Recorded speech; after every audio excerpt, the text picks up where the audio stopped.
There's this moment in the research journey where you embrace boredom and you have really nothing else better to do than the same thing that you did yesterday. I actually talk about that a lot on this channel. This is a key, incredible, most important part of doing this profession is getting back up and doing it again. And I think that if you look at all of the people that don't continue on, they don't embrace that because there'll be a moment where, maybe you are a couple of months in, maybe you're even 10 years in, and you realize like, this is really boring and I don't want to do this every single day. And this is not for me.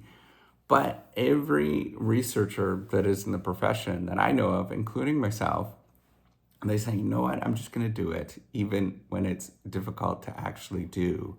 And it's this boredom, or however you might say, it's embarrassing, whatever you might say, you're going to have all of these things and all of these comments and beliefs from other people that are going to say that you're doing the wrong thing, that in your head you often feel like that because it looks like you're not making that much progress. It looks and feels like you are not doing the right thing. But honestly, it's just getting back up and doing it again, regardless of what is going on with that feeling.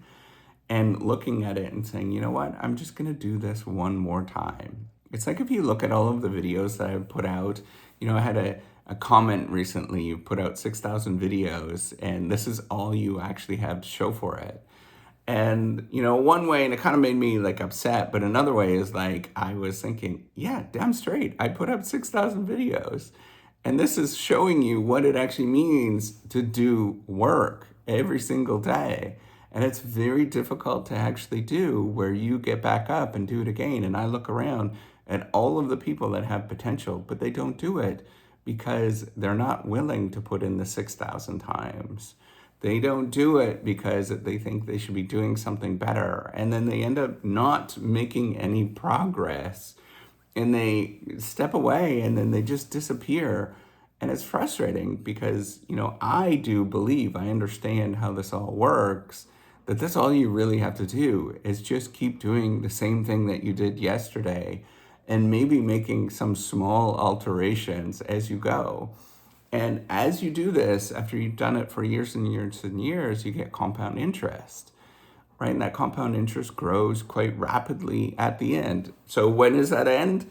Is it 3 years in? Is it 25 years in? That's the challenging question that nobody really knows. And it takes an awful lot of work to actually get there, to figure out, oh, is this really going to pan out? Right? It's the age-old question is like, should you train for the Olympics when you are 13 years old if you show a little bit of promise?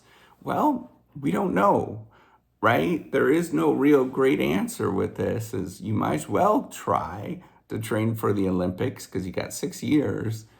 But then the other way that you could say it is like, I don't know, you only have 6 years to do this and you're not likely going to make it.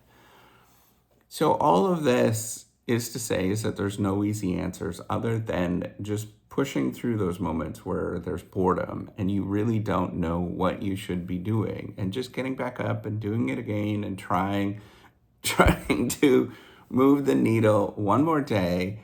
And ultimately, that is the journey that we are in, right? It's choosing. This is the thing that's frustrating is I think that there's all this messaging that everybody should have some excitement all of the time in their life, or that there is everything should be organized or straightened out for them, or some of us have already quote unquote made it, and so we should just sit around and do nothing. There is some beauty in that, and I understand why people sort of just stop at those moments. But you got a long life, and there's lots of stuff that you can actually do if you just set your mind to it and start exploring. And what you're going to realize is that you kind of get addicted to the fact that you just get back up and do it again and do it again and do it again. And yes, you probably don't make a lot of progress. Like this, all of this, the whole reciprocity project, I guarantee it's probably going to be a loss at the end of it. But wouldn't it be a cool story when I'm 65 years old and I told everybody, I tried to do that, right? That I did all of those things. And guess what? Yeah, it didn't work out, but I tried. I did it. I went through all of those things. I lived in all of those moments. And what's been cool is because I've been doing this for 10 years, is now I can go back and say, yeah, no, I actually did live through all of those moments. I've actually done those things. And I could show people I did talk about those things that happened, or I did predict those particular things. And all of that stuff is the wonderful moments that people don't get to do because that they are not driving towards something and having fun as they're actually doing it. Now, there is the challenge is how much do you drive? How much do you push forward? That's a conversation for a different video, and you can look at all of my other videos where I talk about these sort of challenges. But the key thing is those moments of boredom, those moments where things are just not working out, those are actually the great moments where you get back up and you do it again. You get back up and you do it again. And you may not ever get to where you want to go to, but you sure as hell get a lot better than what you used to be. And it sure is a lot more fun than sitting around just kind of moping and not having fun at any given moment. I love having the fact that I have hope for the future. And yes, there's many days, probably even most days, there's moments where I'm pretty hopeless with all of this. And I think, I don't know if this is ever going to work out. But I get back up and do it again because I do have that little bit of hope that keeps me going. And golly, isn't it a cool roller coaster ride to be part of this? All right, take care and have a wonderful day. Bye-bye.